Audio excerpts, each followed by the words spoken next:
Everybody, welcome back to the Calibrate Tools and DIY channel, your favorite tool channel, your favorite DIY channel on the internet. Okay, that's the Calibrate Tools DIY channel. So if you have not subscribed, subscribe right now before we jump into the subject. Guys, I talk about the trades all the time on this channel. That's what this channel is about. Not just the trades, but tools, tutorials, all that stuff is here. I promote the trades because it aligns perfectly with what the channel is about.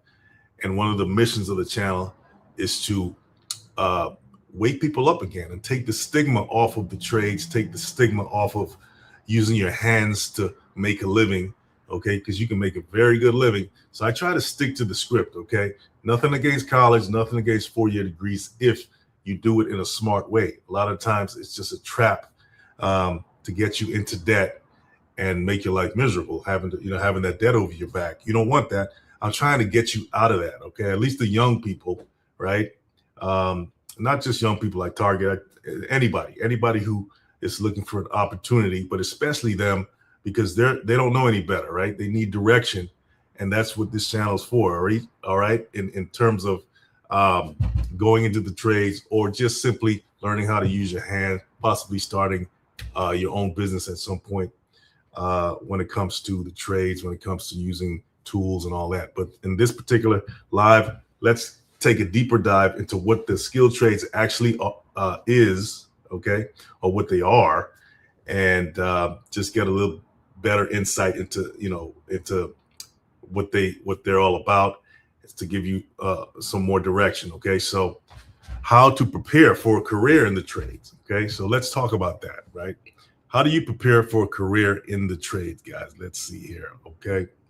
Now, what exactly is the skilled trades, you may ask, because you hear me throw that term around all the time. Yeah, you may say, okay, it's a plumber, it's electrician, all that. I know that.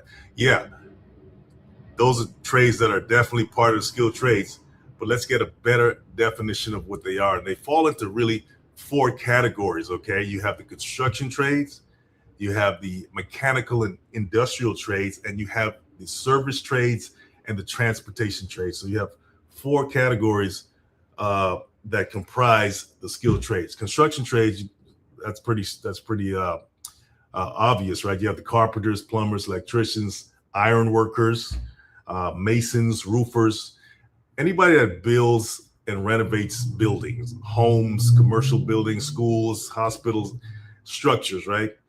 That's what construction trade is about. You're constructing something from the ground up, okay? What are the mechanical and industrial trades? Welders. I was a welding instructor for a good little while, all right? So I can tell you a lot about that.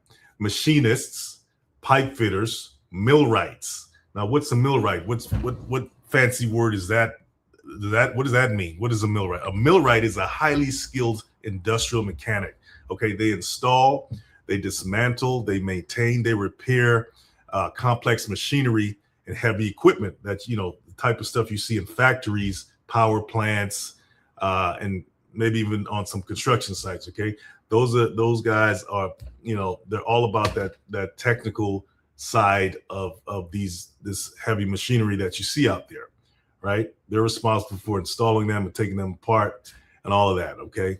They deal with a lot of precision work, and they use a lot of tools that calibrate these machines to make sure that they work right. All right. So whether it's aligning the instruments, they use a lot of lasers, they use a lot of dial indicators. Okay. They have to align the mechanical shafts for these giant, sometimes they're giant machinery that you see in these factories. Okay. Or in these facilities, on these industrial sites. Those things can break. Those things need to be maintained to run correctly, right?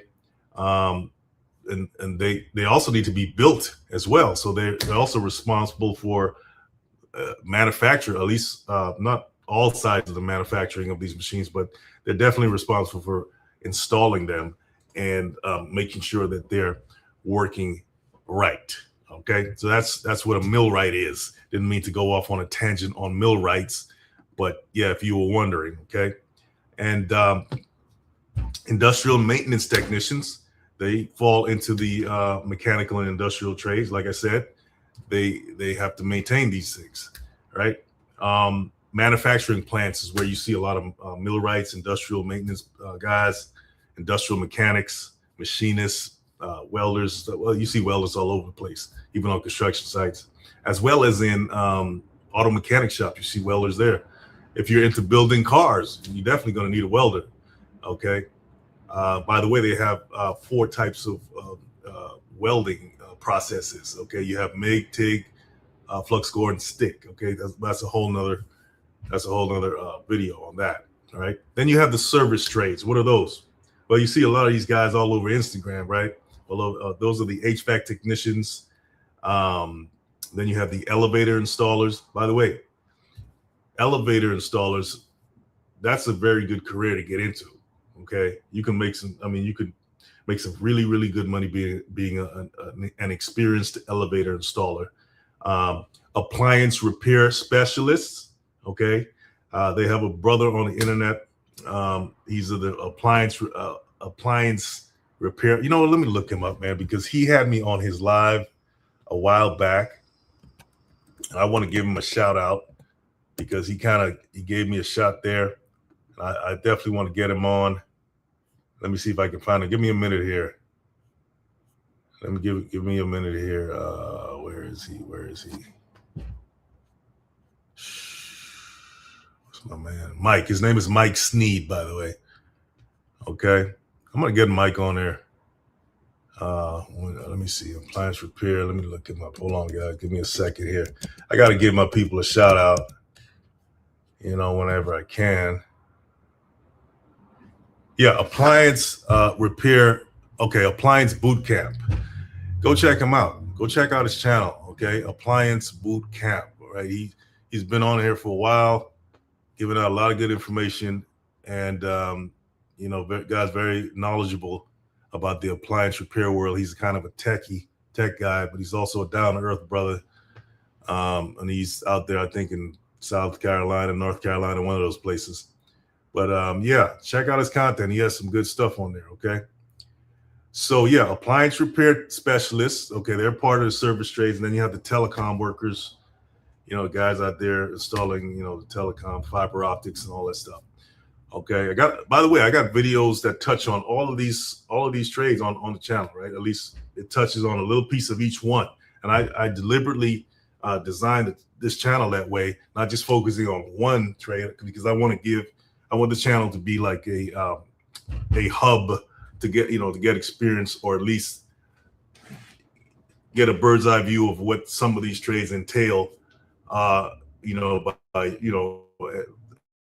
I think that's the best way. I think for the way I see, how I want this channel to impact people, right? I don't want it just to be just about one trade. And I get it. I could have hyper focused on one, but I call it Calibrate Tools and DIY channel because I didn't want to hyper focus on one. I want, if a person's perusing this channel, which I suggest you go ahead and subscribe, you got a chance to see a little bit of everything. Okay. And then you can make your decision as to, okay, what direction do I want to go in? Okay.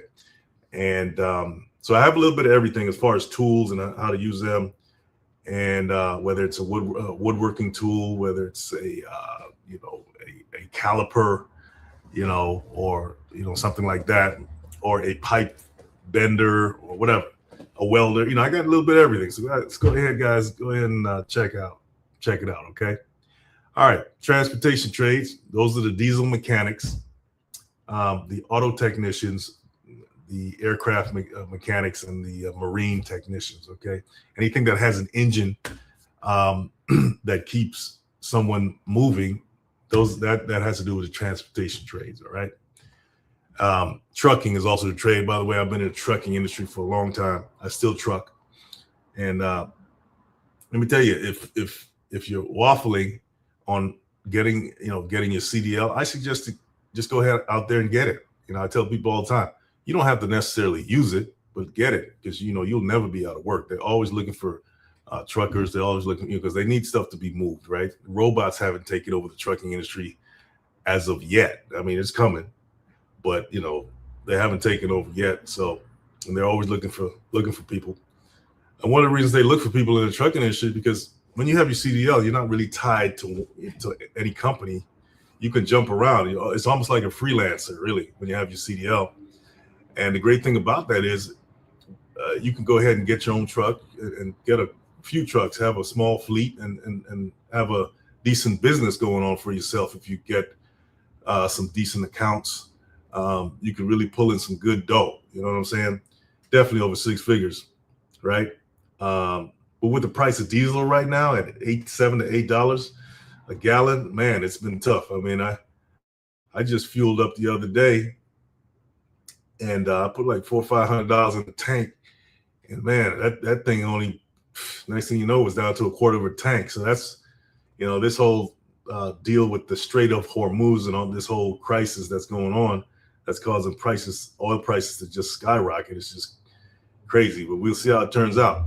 But let me tell you, it's times like this that really show what you're made of when you're, especially in the trucking industry or any transportation industry.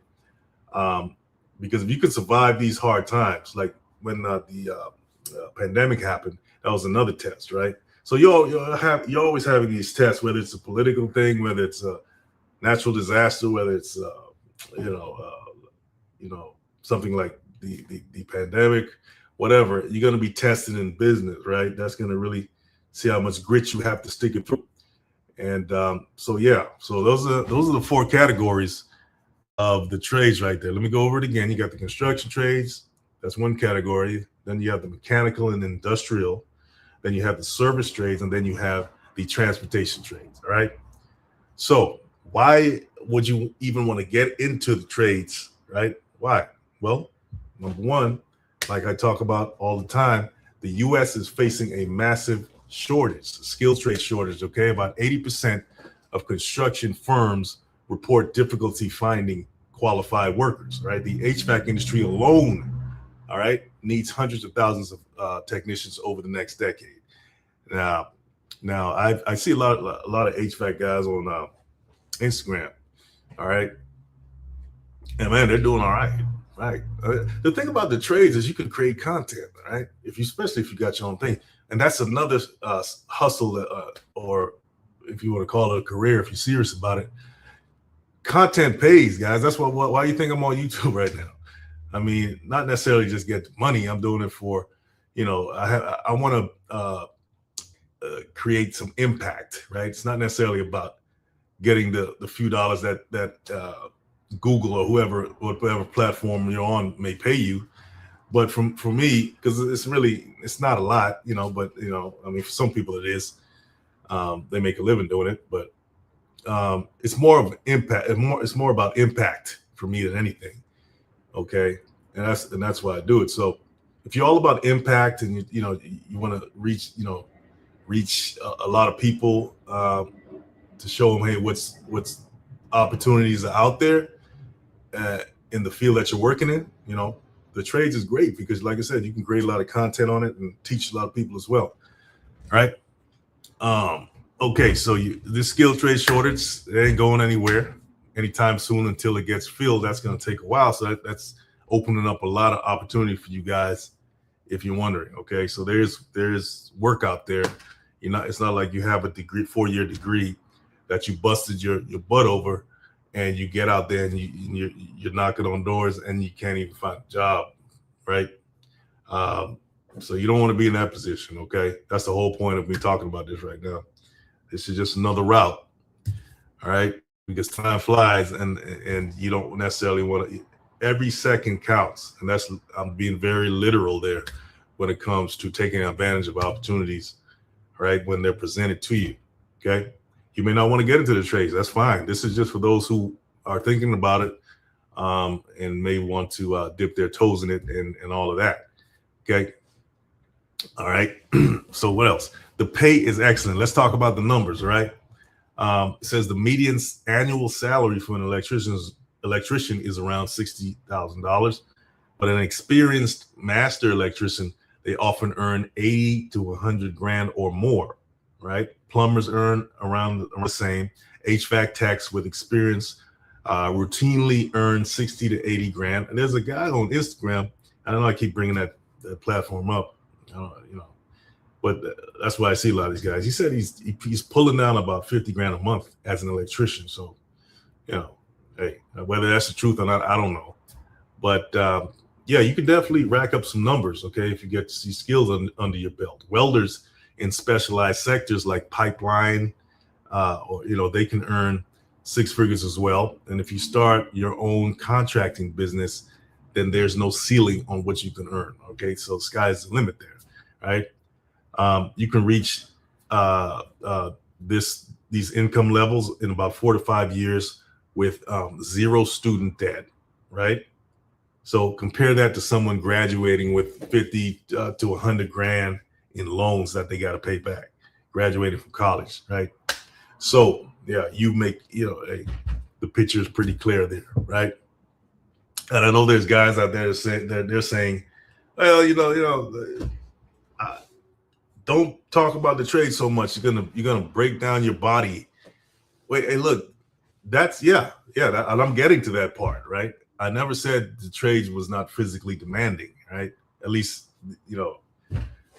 the ones that I talked about. Yeah, they can be very physically demanding. If you're an HVAC person, you're going up into ceilings, even an electrician sometimes, it can be very physically demanding. When I say go up into attics and all that to do stuff, right?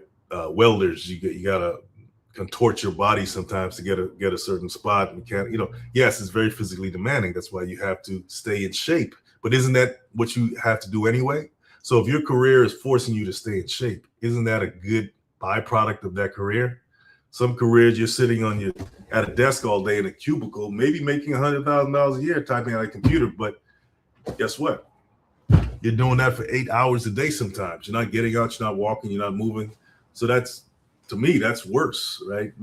You may think it's comfortable, but you're eating, fast food for lunch. If you're not careful, right? If you're not on top of your fitness, most people that work in those environments, they suffer from a lot of health problems and they don't know where they came from because they're sitting down all day, right? They're not moving around. So yeah, everything has its downsides if you want to look at it like that, right? But I would rather be in a career that has me physically active, or at least moving around sometimes, than just sitting down all day, right? And yeah, me being in a trucking career for a long time as well, I used to go over the road. I was an OTR guy. And I saw a lot of very unhealthy truckers, right? Because of the lifestyle. You're sitting down all day. You're driving for sometimes 8 to 11 hours straight. And you're stopping at these, truck stops where the food is pretty much fast food, buffets and all of that. I remember one time I stopped at I forget where it was, what state, but I went to this buffet. Was it a buffet? It was some kind of restaurant, whatever. And it was a truck stop though. And man, I got so sick. I was actually seeing things. I was seeing things floating around, and that's how sick I was. So, trucking. I mean, that can be unhealthy as well. My point is, I would rather be in a career that has me moving around, or at least forces me to stay in shape, so I can actually do the work efficiently, right? So I think it's a good byproduct. So yeah, you don't have to break down your body like that. And I know at some point you probably don't want to do it anymore, but man, I'll tell you, the trade is a good launch pad to get yourself financially free. So what you should be doing actually is investing the money that you make, right? So it's not just about work, guys. That's one side to things, right? You have to know what to do with the income that you're earning. So eventually that income can work for you and take care of you later. If you're making all this money some of the numbers I just laid out, it doesn't matter if you're in the trades or not, or in another field.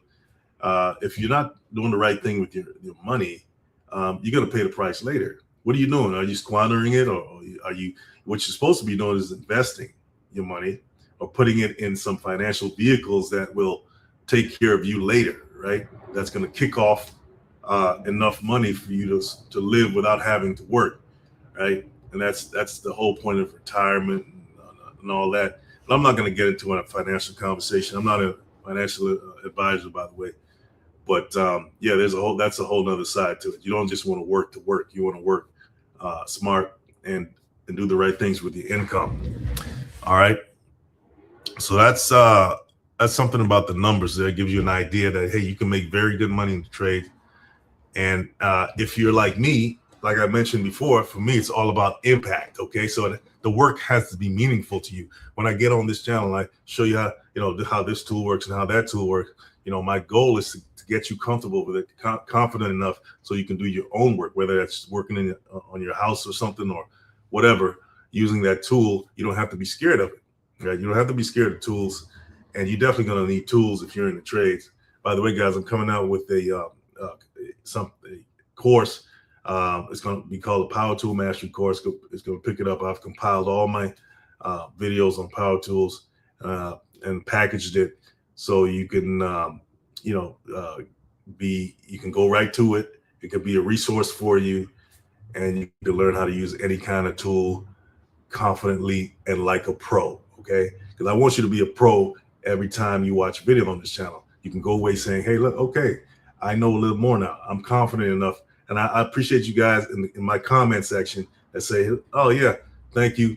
I'm more confident to go do this project right now. I get those comments all the time. I want to tell you, I appreciate you guys. And I do it for you. This channel's for you, okay?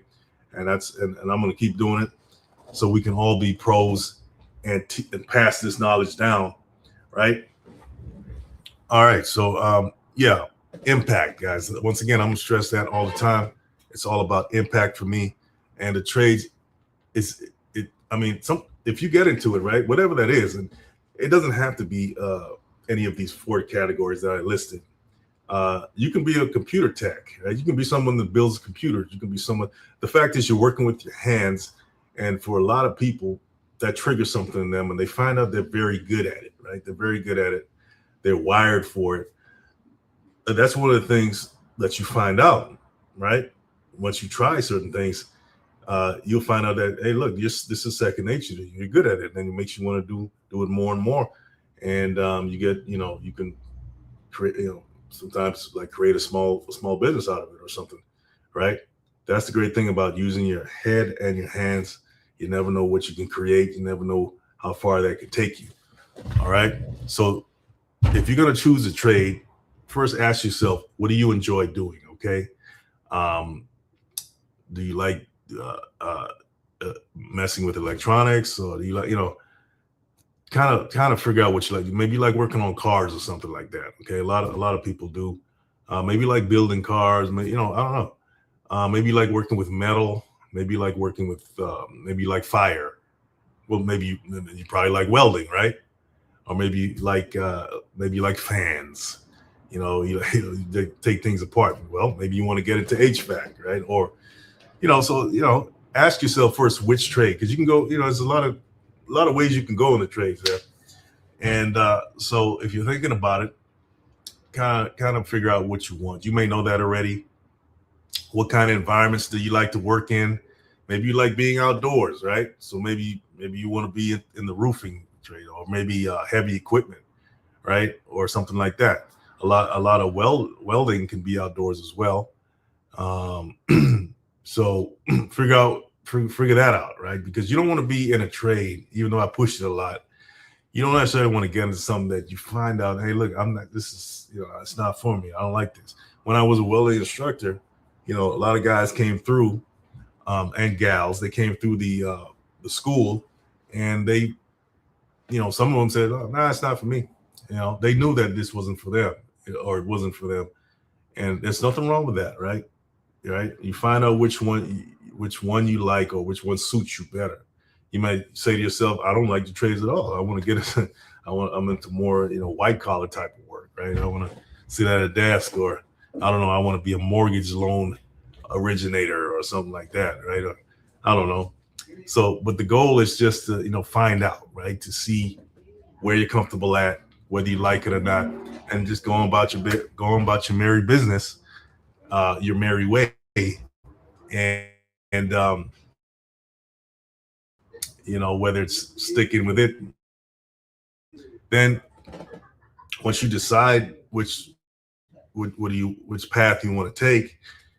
How physically demanding is it, right? Find out how, because you may like a certain path, but you may have a physical encumbrance that prevents you from actually performing that task or that trade effectively, right? So if you, I don't know, it's like going to the army or the military, right? You may want to go in there, but if you got flat feet, they're not going to take you, right? So you got to know your limitations in that way, okay? So, like I said, a lot of trades you got to climb, you got to crawl, you got, electricians got to do a lot of that. Plumbers, they got to go into a lot of nasty environments sometimes, dealing with a lot of human waste and things like that. You may not want to deal with that, right? So it may look nice on the internet, but when you're actually in it, you may say to yourself, man, this is not what I don't want to leave, come home every day smelling like human waste. So that may override your desire for that thing, right? Once you're actually in it. Heavy equipment operators, they sit down all day. Once again, that's one of those sitting down jobs. Okay. Even though it's in the trades, and that could present some health, complications as well later on down the line. And you may not want to sit down all day. You may want to move around a lot. You may want to be, moving from here to there, doing this and that, running back to your truck and all that. You're not going to do that sitting in a giant crane, operating a crane. You're going to be sitting in that thing for a good amount of time, maybe some few hours. So maybe that's not what you want to do either. So you just got to be honest about what you like and what it entails, right? Because you may find out, hey, I like it from afar, but once I'm in it, this is not exactly what I wanted, right? Then the next thing you want to consider is the job market in your area, right?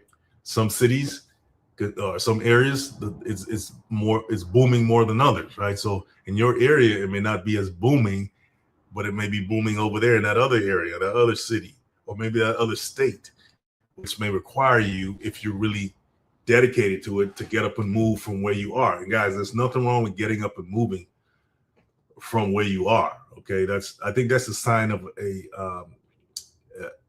a go-getter, right? Letting go of where you are, and whether that's moving across the state, across the country, sometimes even out of the country, to take advantage of opportunities that present themselves to you. Okay, so let's see, oil. Like if it's an oil, say oil rig or something like that, if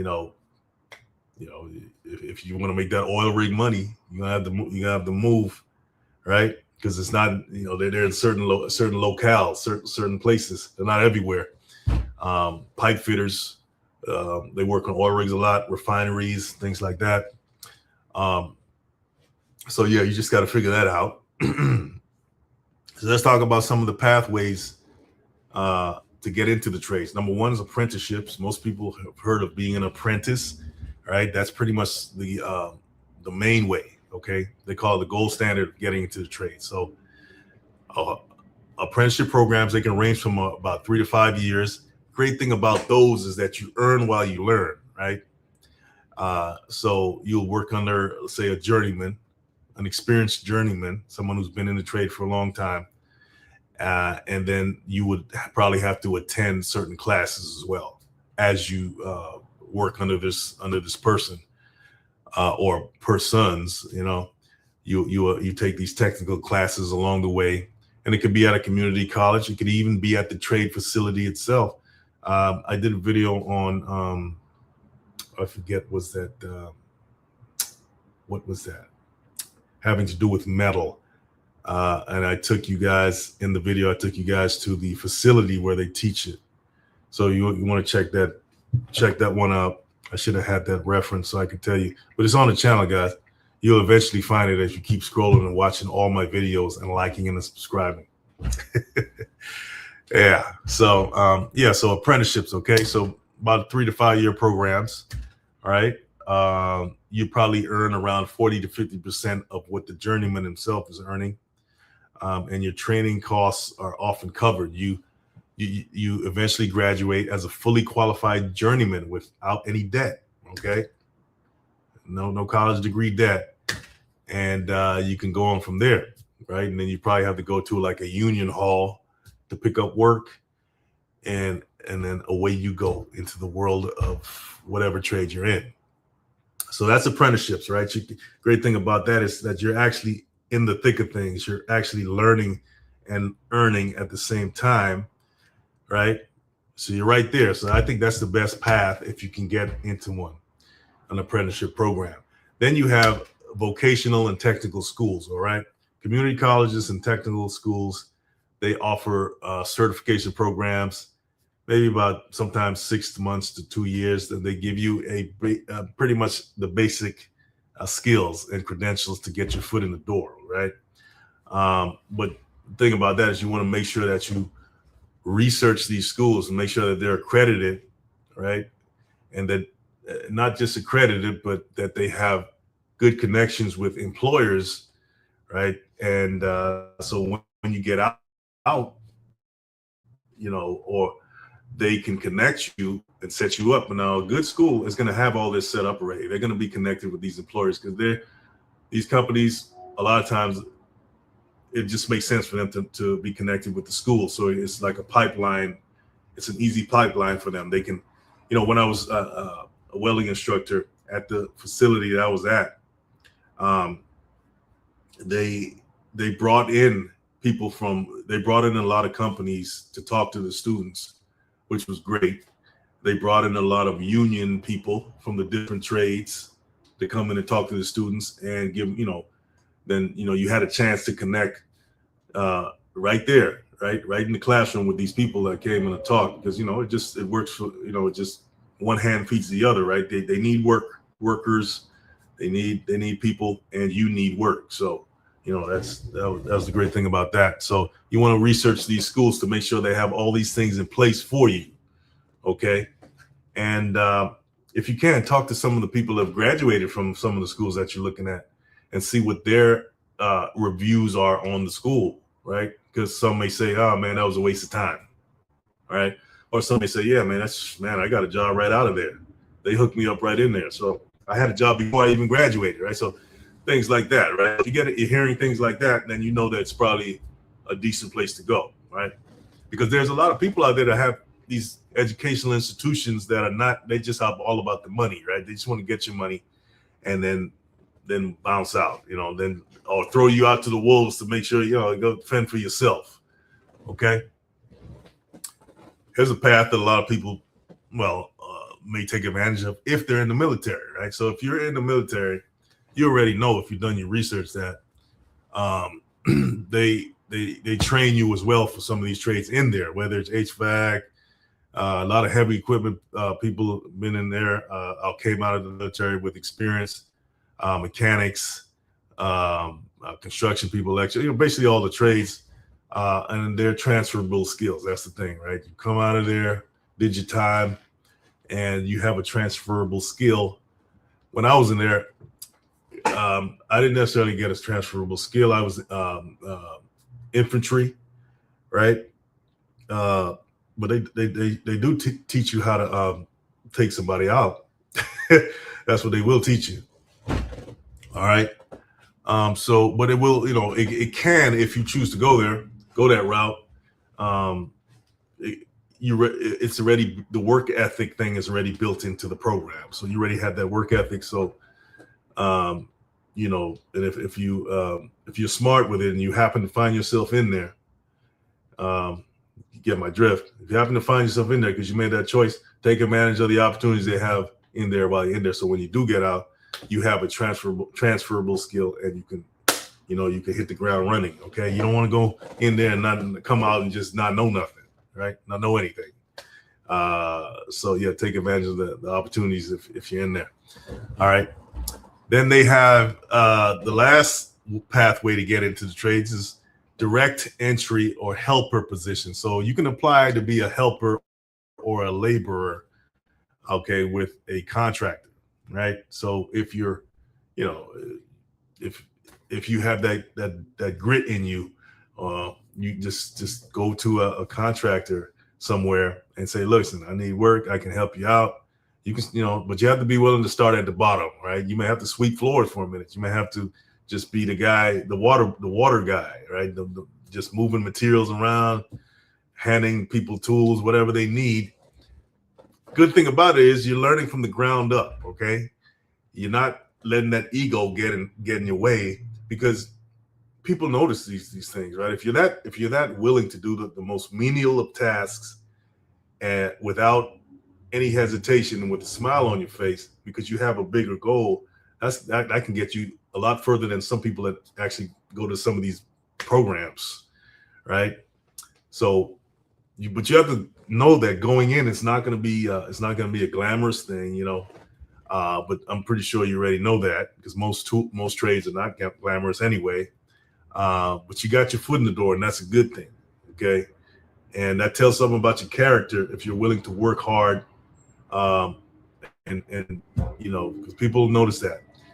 They don't notice it all the time, though. Okay. So you got to be proactive in your growth. And so the best thing to do, right? If you're not being, if they're just, people are just using you and they're not elevating you, even though you come to them and say, listen, I want to move up, and they keep stalling, and then they bring in people that they give them positions that are higher than you, and that person's new. Then you got to look at it and say, hey, all right, I learned what I need to learn, but it's time to move on, right? That's how you got to do that, right? Because everybody doesn't recognize your potential, and actually, some people just want to keep you down, and that's just a harsh truth. I mean, some people are not going to tell you that. I can get on here and say it's dealing with people, in a work environment is going to be a cakewalk. Anybody that's been in a work environment knows that's not true at all. There are those who don't want to see you elevate. They don't want to see you rise for whatever reason, and we can list them, but I'm not going to get into that. But it's up to you to recognize that and say, hey, listen, and start moving strategically, right? Doesn't mean you have to leave right away, but you got to plan your moves strategically and move on to the next thing. Okay. So let's go down that list again. You got apprenticeships, you got vocational and technical schools, you got military service if you happen to find yourself in there, and then you got direct entry helper positions. Those are the four main pathways that you can take to get into the trades. All right. So how can you prepare right now? Right? If I was you right now thinking about it, I would take every vocational class that I can that's available. Every shop class. I know that's not as widespread as it used to be, and there was a reason for that. But if you find one, take that. Whether it's auto tech, wood shop, welding, drafting, they got some of these. They got a lot of programs. Just look around your town, or go on the internet, and see what classes they have to offer in your vicinity. Okay, and then look into it, whatever you're interested in, and then get your math skills down packed. Okay, this is some people say, oh look, I'm not going to use calculus or geometry or trigonometry when I get out of school. So why do I need to take it? Well, that's actually not true. In the trades, you're going to use math all the time, right? I mean, you got to learn how to read a measuring tape. You got to know what an eighth of an inch is, a 16th of an inch. You got to know, you got the most basic of math increments you got to know. So you are going to use math. Electricians use what they call Ohm's law. That's, when you're trying to determine what the resistance on a circuit is. So that, plumbers, they got to calculate all kinds. They got to calculate the slope of a pipe. Carpenters, they work with geometry all the time, the Pythagorean theorem. They got to square things out. So, when it comes to these math classes, I would, if you're thinking about the trades, you want to get strong in math, right? You actually got to be more strong in math than in English, if you're in an English-speaking country. Because you could you could be bad in English, but if your math is down, you'll know what to do, right? You know how to be a good carpenter or whatever, right? So because math is the universal language, for example, right? I mean, it doesn't matter what language you speak. Math is spoken all over the world, right? Everybody understands that. Numbers don't lie. So that's what you got to get strong in. I would also suggest learn how to read plans and blueprints. Okay, you got to understand technical drawings. I haven't really got into that on the channel, but I will. Okay, so, and then just get your hands on some tools. Learn how to use tools. Watch this channel. Subscribe to this channel, guys. This will help you out, whether you're a DIY person not even thinking about the trades, whether you're a pro this channel will help you. I'm all about teaching you how to use tools correctly, proficiently, and safely.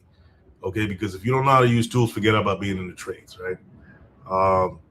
And it's an art form to know how to use it correctly, because you can really hurt yourself. I'm telling you, man, I hurt myself a few times that you don't see on camera, but so you got to be careful. So you have to know how to use tools, because they're an extension of your body. That's the way I look at them, and the tools would enable you to build the structures that you're in right now. Okay, so you got to know how to do that. Get familiar with tools, right? Study them.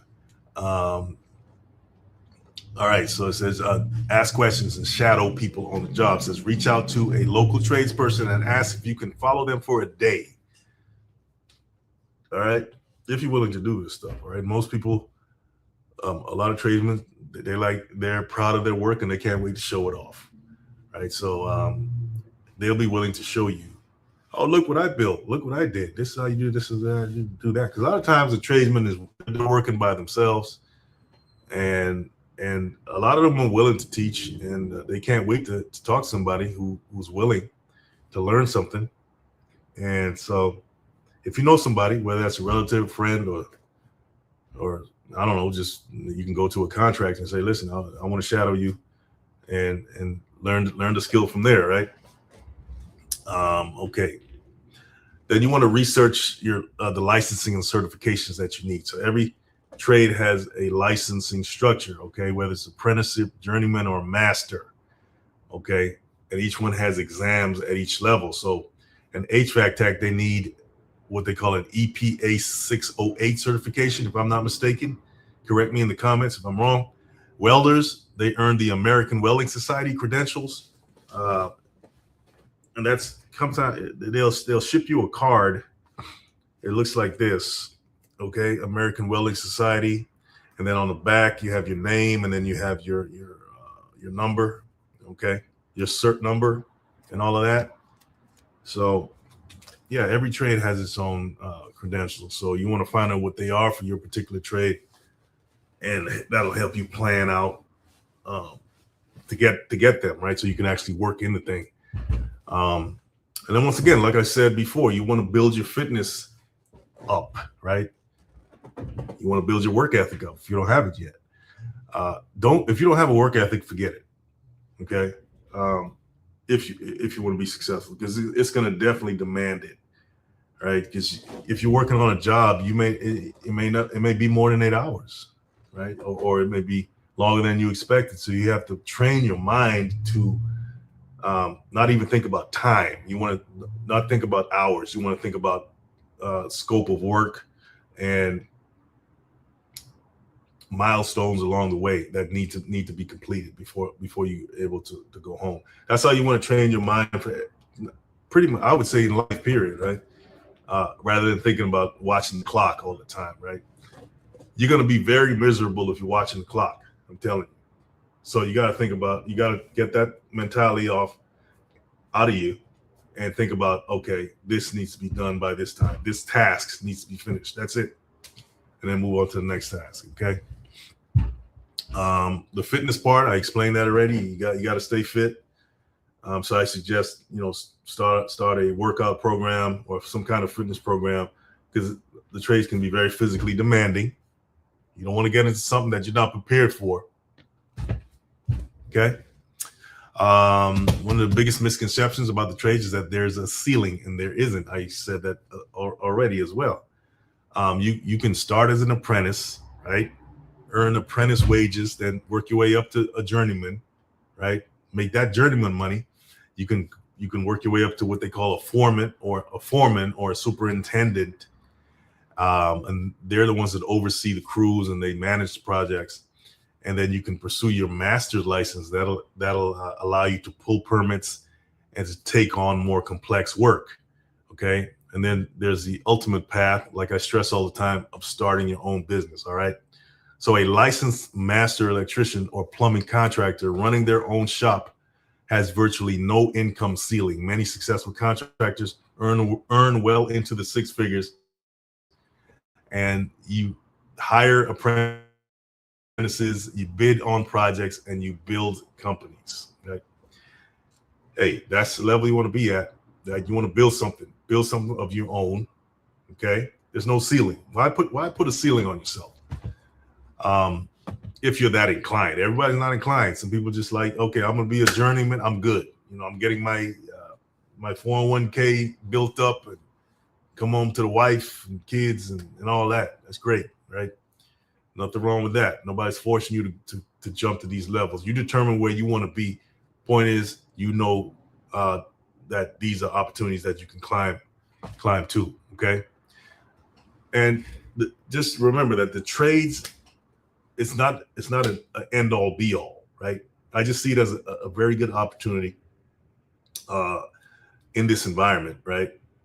And it's all about opportunities in life, right? So it can be a good launch pad for you into bigger things or other things as well, right?